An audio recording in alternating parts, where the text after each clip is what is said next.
શું કહેવાનું આજે?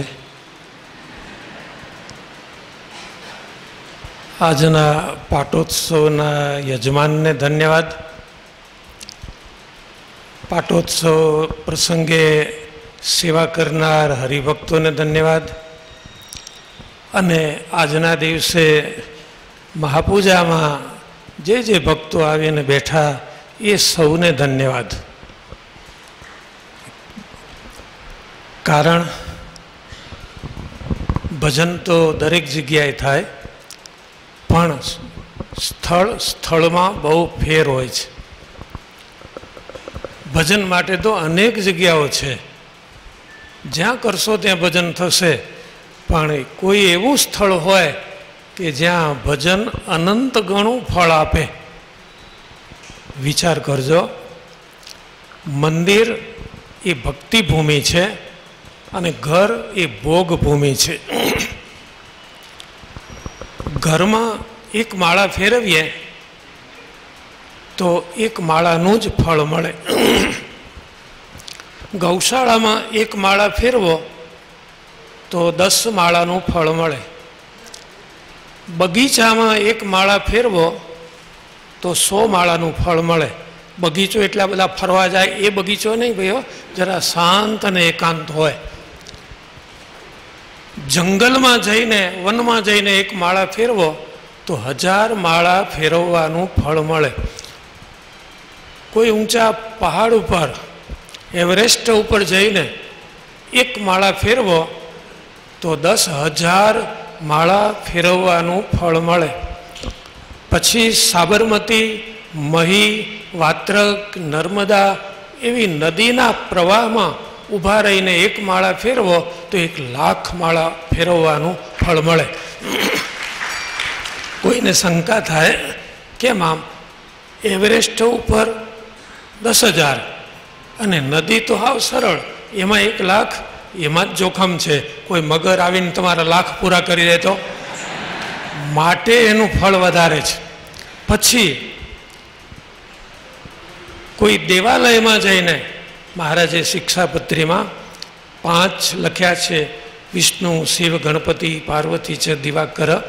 એ મંદિરમાં જઈને એક માળા ફેરવીએ તો 1 કરોડ માળા ફેરવવાનું ફળ મળે. અને પોતાના ઈષ્ટદેવ જ્યાં બિરાજતા હોય એ મંદિરમાં ઈષ્ટદેવની સામે બેસી અને એક માળા ફેરવે તો અનંતમ હરિસન્નિધો.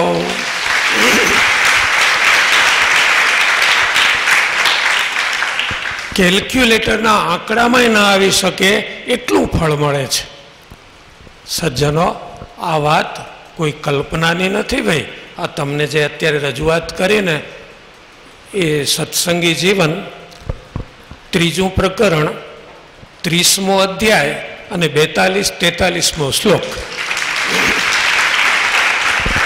એમાં સ્વામિનારાયણ ભગવાને સ્વયં આ વાત કહી છે. માટે સજ્જનો, આવી તપોભૂમિ, ભક્તિભૂમિ અને નિસ્વાર્થ ભૂમિ, અહીં ઉત્સવ હોય ને ત્યારે બહારગામથી હરિભક્તો આવે, આમ આજુબાજુ જુએ, કેમ ભાઈ શું હોદો છો? ભેટનું ટેબલ ક્યાંય દેખાતું નથી. નહીં દેખાય, નહીં તો ટેબલમાં અનેક બધા બેઠા હોય છે, ભેટ લખાવતા જાય. 38 વર્ષ થઈ ગયા અહીં મહાપૂજા ચાલે છે, કોણ બેસવાનો છે એ અમને ખબર ન હોય. પાટીએ લખાઈ જાય છે, એની ઈચ્છા હોય આવીને બેસી જાય. અને આજે મોટા મહારાજશ્રીએ પહેલી વહેલી આરતી ઉતારી, ઠાકોરજી બિરાજ્યા, ત્યારથી આરંભીને આજનો દિવસ એટલે કે 13,871મો દિવસ આજે છે.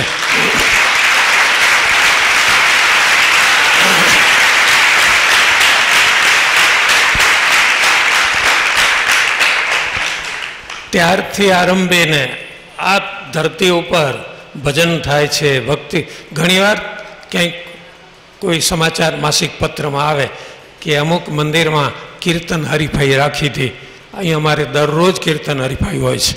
સવારના મંગળા પછી આવો, જરાક ઢીલા પડો તો રહી જાઓ, ફટાફટ ફટાફટ કીર્તનો બોલાય, ઠાકોરજી જાગી જાય એવા અવાજે ભજન થાય છે, ભક્તિ થાય છે.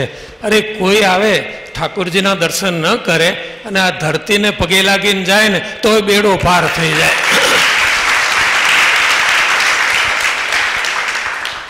તો આજના દિવસે એક વાત ધ્યાન રાખજો. શિક્ષાપત્રીનો શ્લોક, શિક્ષાપત્રી તો ઘેર છે ને, બહુ ધ્યાન રાખજો. જેને ઘેર શિક્ષાપત્રી ન હોય એ સત્સંગી જ નથી. જેને ઘેર શિક્ષાપત્રી ન હોય એ તો સત્સંગી જ નથી. આટલું ધ્યાન રાખવાનું. તો શિક્ષાપત્રીમાં શ્લોક નંબર 63, 64 અને 65 આ ઘેર જઈને વાંચજો. સ્વામિનારાયણ ભગવાન આજ્ઞા કરે છે કે દરરોજ મંદિરે જજો. સ્વામિનારાયણ ભગવાન આજ્ઞા કરે છે દરરોજ મંદિરમાં જઈ કીર્તન બોલજો. સ્વામિનારાયણ ભગવાન આજ્ઞા કરે છે કે દરરોજ મંદિરમાં જઈ કથા વાર્તા સાંભળજો. સ્વામિનારાયણ ભગવાન આજ્ઞા કરે છે કે દરરોજ મંદિરમાં જઈ કથા વાર્તા કરજો. કથા વાર્તા કરવી, સાંભળવી, કીર્તન બોલવા. અહીં આગળ શિક્ષાપત્રીમાં લખ્યું છે ઉચ્ચ સ્વરે. ઘણા કીર્તન બોલે ને એ ગણગણતા હોય, 1 લીધા કે 2, 3 લીધા કે 4, એમ નહીં. કીર્તન તો સ્પષ્ટ અવાજે, મધુર અવાજે પ્રેમથી બોલજો. આ 63, 64 અને 65 3 શ્લોકમાં શ્રીજી મહારાજે આજ્ઞા કરી છે. એમાં આપણે જો કાચા હોઈએ તો આજનો દિવસ એટલે આપણી કાચપ છોડવાનો દિવસ છે. બહુ ધ્યાન રાખજો.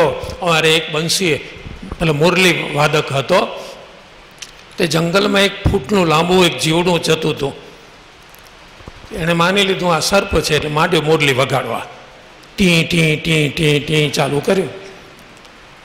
કલાક વગાડી, 1 કલાક મુરલી વગાડી. પછી એના કાકા આવ્યા. શું કરે છે? તો કે આ ફણા ઊંચી નથી, મુઆ આ તો અળસિયું છે. કલાક વગાડ્યા કરી, ફણા ઊંચી કોણ કરે? એ તો કાળો નાગ હોય, મણિધર હોય, ફણા ઊંચી કરે. શાસ્ત્રની મુરલી વાગે, કથા વાર્તાની મુરલી વાગે, સંતોના આશીર્વાદની મુરલી વાગે ત્યારે અંદરથી જીવ જાગી જાય, એ મણિધર. એટલે સ્વામિનારાયણ ભગવાનના સત્સંગી કેવા હોય? મણિધર.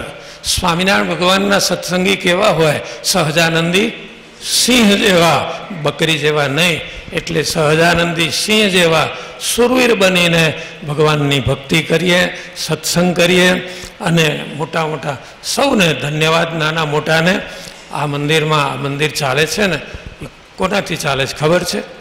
ઘણીવાર કહું છું, આજ ફરીથી કહું છું, આ મંદિર કંઈ અમારી 2 સાધુથી નથી ચાલતું. આ મંદિર તમે ચલાવો છો.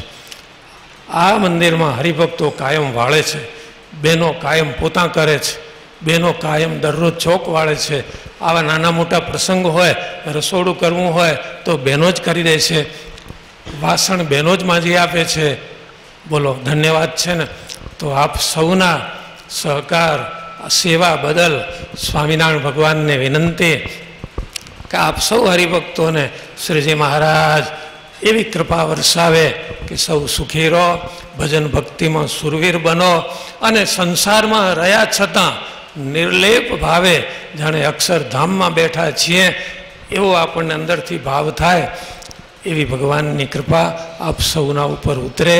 અને ફરીથી સૌને જાજા જાજા ધન્યવાદ સાથે સપ્રેમ જય સ્વામિનારાયણ.